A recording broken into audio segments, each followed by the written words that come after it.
कहानी अब तक माजिद ने अपने छोटे भाई को बच्चा समझकर अपनी बीवी का हलाला करवाने के लिए उसका निकाह करवा दिया था, लेकिन उसके भाई ने अपनी भाभी नाजिया के साथ जो किया उसे सुनकर आपके रोंगटे खड़े हो जाएंगे।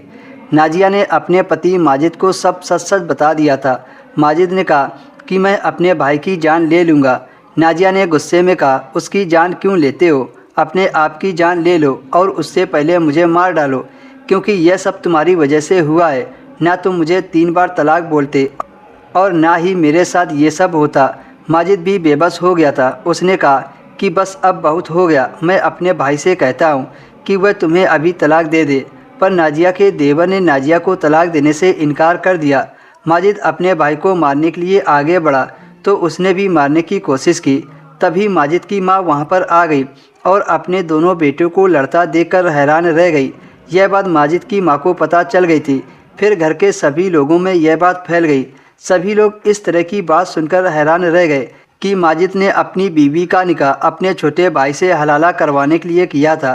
माजिद ने चोरी छिपे अपने छोटे भाई को बच्चा समझकर अपनी बीवी के साथ निकाह करवा दिया था और सोचा था कि ये तो बच्चा है, उसको इतना सब कहाँ पता होगा कि शादी के बाद पति पत्नी में क्या होता है, और फिर बाद में वह उससे बड़ी आसानी से अपनी बीवी का तलाक करवा देगा और फिर से माजिद अपनी पत्नी के साथ निकाह कर लेगा। लेकिन अब कहानी तो उल्टा हो गई थी। सारे लोगों ने नाजिया को अपने साथ बैठाया। सबके अपने अपने सवाल थे। माजिद का कहना था कि उससे गलती हो गई है, मैं तो अपनी गलती सुधारने की कोशिश कर रहा था। लेकिन दूसरी तरफ नाजिया के देवर का कहना था कि उसे पहले ही भाभी पसंद थी और अब मेरी शादी उनके साथ हो गई है, तो इसमें बुरा क्या है, मैं अब तलाक नहीं देना चाहता हूँ। सबने उसको बहुत समझाया कि तुम अभी छोटे हो, तुम्हारी भाभी तुमसे 10 साल बड़ी है। इस पर उसका यह कहना था कि भाभी से भी तो भैया 12 साल बड़े हैं। अंत में नाजिया से पूछा गया कि तुम्हें किसके साथ रहना है।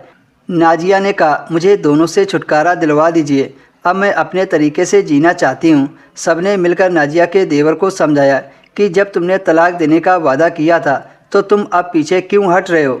जब सबने जोर दिया तो माजिद के भाई ने नाजिया को तलाक दे दिया और नाजिया इद्दत के दिन पूरे करने के लिए अपने मायके चली गई। इसी दौरान नाजिया ने फैसला कर लिया कि अब वह माजिद के पास लौटकर नहीं आएगी। लेकिन नाजिया के घर वाले नहीं माने और उसके पिता ने कहा कि मैं तुम्हें घर पर नहीं बैठा सकता, तुम्हें फिर से तुम्हारी शादी किसी के साथ करनी पड़ेगी, नहीं तो तुम माजिद के साथ चली जाओ, वह भी तुम्हें अपनाना चाहता है। लेकिन फिर भी नाजिया माजिद के साथ नहीं जाना चाहती थी। लेकिन नाजिया के पिता ने नाजिया की शादी फिर से माजिद के साथ कर दी और नाजिया मजबूर होकर फिर से माजिद के साथ मियाँ बीवी बनकर रहने लगी।